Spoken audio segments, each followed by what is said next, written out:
Assalamualaikum warahmatullahi wabarakatuh. Welcome to Kepo Ramadan by Mili ID. Tempatnya buat ngobrolin seputar hal seru di bulan Ramadan nih. Dan yang bakal nemenin kalian buat ngabuburit bareng. Kepo nggak sih? Kepo dong. Bersama aku Dila. Dan aku Rara. Nah, di episode kali ini kita akan ngebahas sejarah lagi, Dil. Tapi sejarahnya itu jarang banget dibahas sama orang-orang.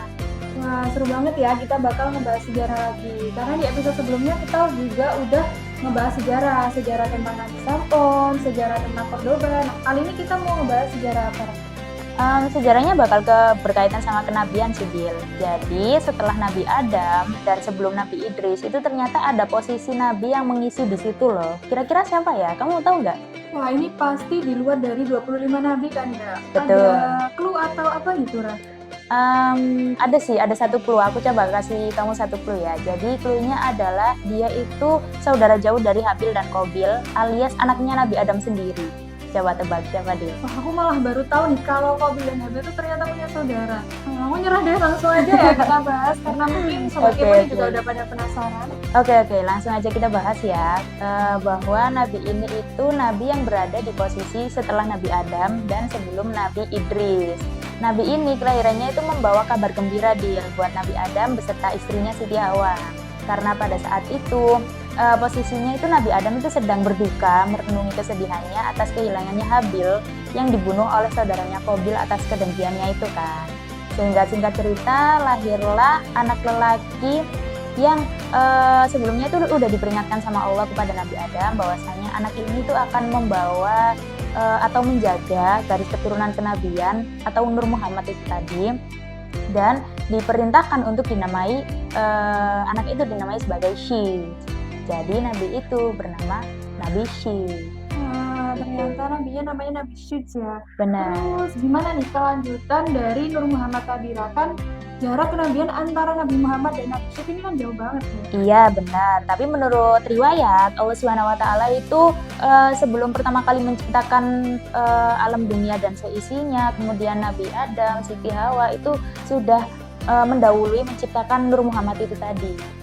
Jadi dan sebagaimana menurut hadis Qudsi, Allah SWT itu berkata bahwasanya seandainya engkau Muhammad itu tidak ada, sesungguhnya aku Allah SWT itu tidak akan menciptakan bumi beserta seisi-isinya gitu. Sehingga kemudian Nur Muhammad ini diletakkan di dahinya Nabi Adam hingga bersemayam di tubuhnya Siti Hawa. Dan kemudian lahirlah anak laki-laki itu tadi yang keluar dari rahimnya Siti Hawa kan. Sehingga secara nggak langsung Nur Muhammad itu berpindah bersemayamnya itu di tubuhnya si Nabi Syed tadi. Gitu. Wah, menarik banget ya pembahasannya kali ini ya. Terus kenapa Allah itu nggak menganugerahkan Qabil itu sebagai nabi setelah Nabi Adam? Karena kan setelah peristiwa Qabil membunuh Habil itu ya pasti kan si Qabil udah introspeksi diri dan pastinya berubah. Harusnya gitu ya Dil ya. Tapi faktanya ketika Nabi Syed menjadi nabi otomatis juga memiliki pengikut kan. Dan begitu pula dengan Qabil juga memiliki pengikut. Namun perbedaan antara keduanya ini, Nabi Syed itu mengajarkan pengikutnya untuk berbuat baik, untuk berdoa kepada Allah, berharap kepada Allah, dan berbaik sangkalah kepada Allah. Sedangkan si Qabil ini kebalikannya, dia itu mengajak pengikutnya untuk berbuat maksiat. Jadi kenapa Allah itu tidak mengadukan Nabi kepada si Qabil? Gitu ya. Terus setiap nabi kan ini pasti punya mukjizat ya. Kalau mukjizatnya Nabi Syed sendiri ini apa? Nah, ini yang menarik nih. Aku suka cerita dan historinya dari Nabi Syed itu karena salah satu mukjizatnya yang bahwa ketika pada zamannya Nabi Adam hingga Syed itu ternyata manusia dan jin itu bisa saling melihat dan hidup normal gitu. Hidup normal berdampingan bersama-sama. Namun suatu ketika ada banyak keburukan, banyak kemudorotan di antara jalannya jin dan manusia hidup bersama ini, sehingga Nabi Syed itu berdoa kepada Allah bahwa kalau bisa itu jarak panjang antar manusia dan jin itu dihilangkan. Maka dari itu, mukjizat dari Nabi Syed itu menghilangkan jarak pandang antara manusia dan jin. Wah, keren banget ya ternyata sejarah tentang Nabi Syed ini.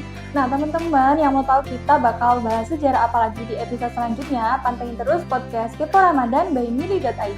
Dan jangan lupa juga untuk like, share, kemudian subscribe Mili.id untuk episode-episode selanjutnya dan mengikuti keseruan di Kepo Ramadan. See you di episode selanjutnya. Wassalamualaikum warahmatullahi wabarakatuh.